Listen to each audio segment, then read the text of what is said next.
The impact of a small mobile phone is so severe that it is changing the brain chemistry of millions of children. Imagine this. A 3-year-old refuses to eat until his mother plays cartoons on the phone.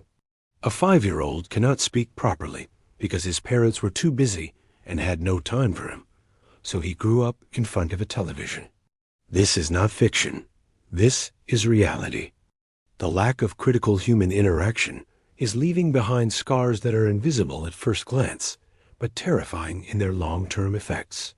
Development delays, speech problems, virtual autism, obesity, myopia everywhere you look, screens are silently shaping the fate of the next generation. Think back to the 1990s. Picture a middle-class Indian family in the evening. The father on the sofa, reading a newspaper. The mother by his side, sharing stories from the day. A daughter with her math homework, asking questions and laughing with her parents. A younger brother playing with toy cars on the floor. Everyone is present. Everyone is connected. The house is alive with voices, laughter, and emotions. Now, shift to 2025. The father is scrolling through news on his phone. The mother is hooked to a web series. The daughter is busy with Instagram. The son is hunched over a tablet, watching YouTube shorts. 4 people under one roof, yet mentally living in 4 different worlds. No conversation. No sound. No eye contact. Only the dull glow of screens reflecting off their faces.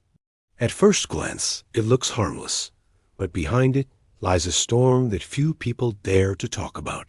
Recent surveys in India have revealed numbers that should shake every parent. A majority of parents admitted their children are addicted to social media, online games, or OTT platforms.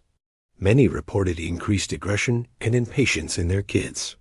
The World Health Organization clearly recommends 0 screen time for children under 2, and just 1 hour a day for toddlers up to 4 years. Yet in India, studies show that toddlers under 5 already average more than 2 hours of screen time daily. Even infants under 2 spend over an hour in front of screens every day. Parents convince themselves that a little bit of phone time will not harm, that it is a harmless tool to calm the child. I thought this too until I became a father. My son is still an infant, but when I started researching, the truth shocked me. Take the story of Arav, a boy from Gurgaon. His parents were busy working, so when he was only a year old, they gave him a smartphone. It kept him quiet. It gave them peace. Slowly, Arav could only eat while watching videos. By 4, he had his own phone. He stopped playing outside and stayed glued to the screen. When his eyesight weakened, they dismissed it as normal since both parents wore glasses. But soon headaches started. Doctors warned them to cut his screen time, but it was too late. Arav had become so dependent that taking away the phone caused violent tantrums. He would bang his head against the wall, just like an addict. Sadly, Arav is not an exception. Thousands of families across the world face the same nightmare. Screens are damaging children's bodies and minds in ways that we barely understand. Myopia or weak eyesight is becoming an epidemic. By 2050, half of Indian children may need glasses. Sleep disorders are rising as screen light suppresses melatonin, the hormone that tells us when to sleep. Children lose focus in school, become irritable, and develop long-term psychological issues. Obesity is climbing because kids move less, while digital distractions during meals make them eat more calories than they should. Studies even found that toddlers fed with phones in hand are more likely to develop cavities and digestive issues later. The most disturbing truth is how screens alter the structure of a child's brain. Executive skills like self-control, motivation, and social interaction fail to develop properly when young children spend hours in front of screens. A chilling video shows a mother pretending to faint while her kids watched television. Only one child bothered to bring her water. The other 2 did not look up. That is not childhood innocence. That is hypnosis. Screens use flashing colors, rapid scene changes, and sound effects to keep attention locked in. Children become slaves to the screen. Channels like Cocomelon exploit this with extreme precision. The bright, saturated colors, the constant movement, the fast cuts every few seconds, they are engineered to hijack a child's brain. What looks like innocent fun is actually digital addiction in disguise. Parents across the world have posted videos of kids crying, screaming, and throwing fits when Cocomelon is taken away. It shortens attention spans, makes real life seem boring, and pushes kids toward anger, ADHD-like behavior, and even speech delays. And friends, if you feel this information is opening your eyes, I want you to pause for a second. Imagine how many parents out there are still in the dark, handing their kids a phone, thinking it's harmless. This is why I need your support. Subscribe right now, so together we can spread awareness, protect children, and create a stronger community of parents who refuse to let screens steal childhood away. The problem doesn't stop with infants. Even as children grow older, the dangers of screens multiply.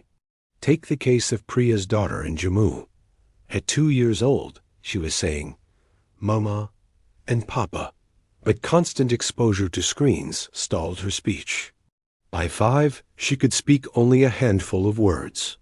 Speech therapy helped, but even after a year, she couldn't form proper sentences. Another family discovered their child couldn't speak because he had been watching Tom and Jerry endlessly.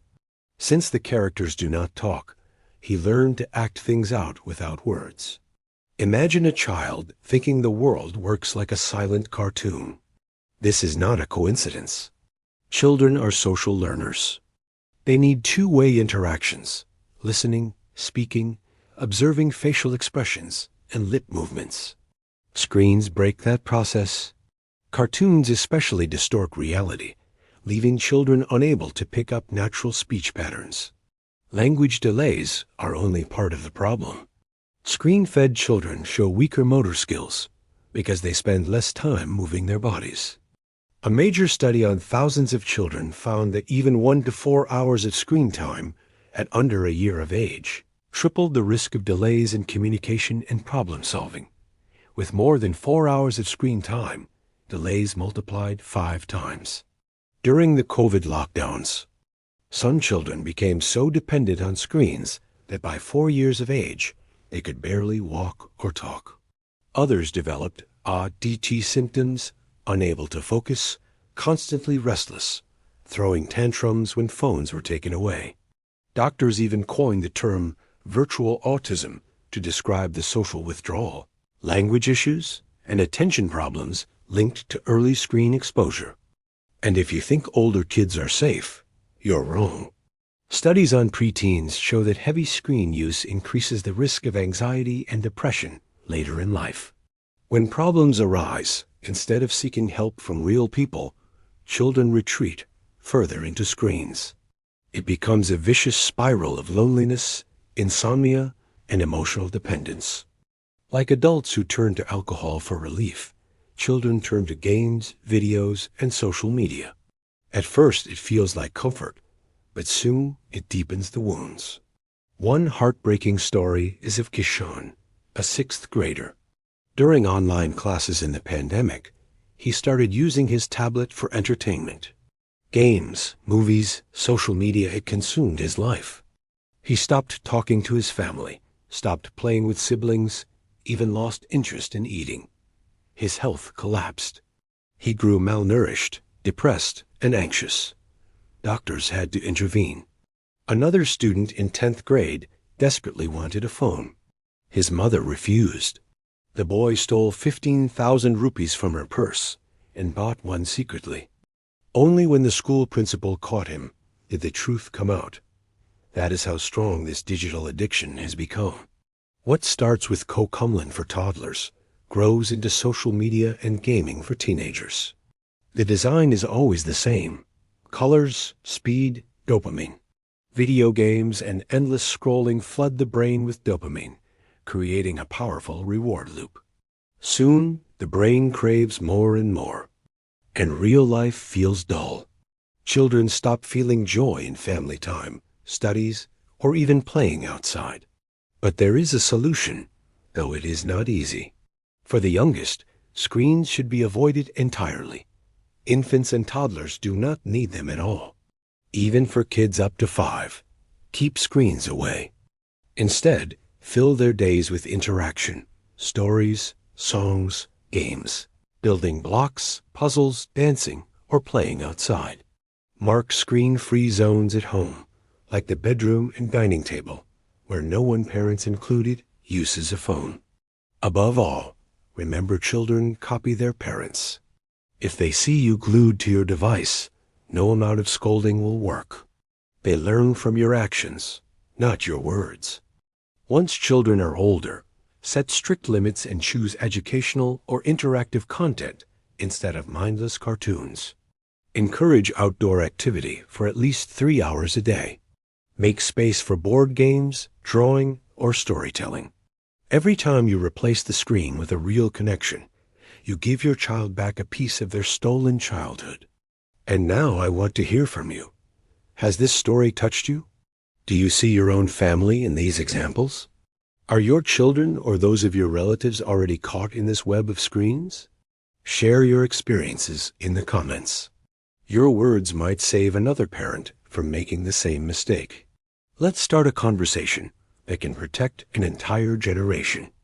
Because friends, silence will only make the problem worse. Together, through awareness and action, we can fight back against this invisible addiction.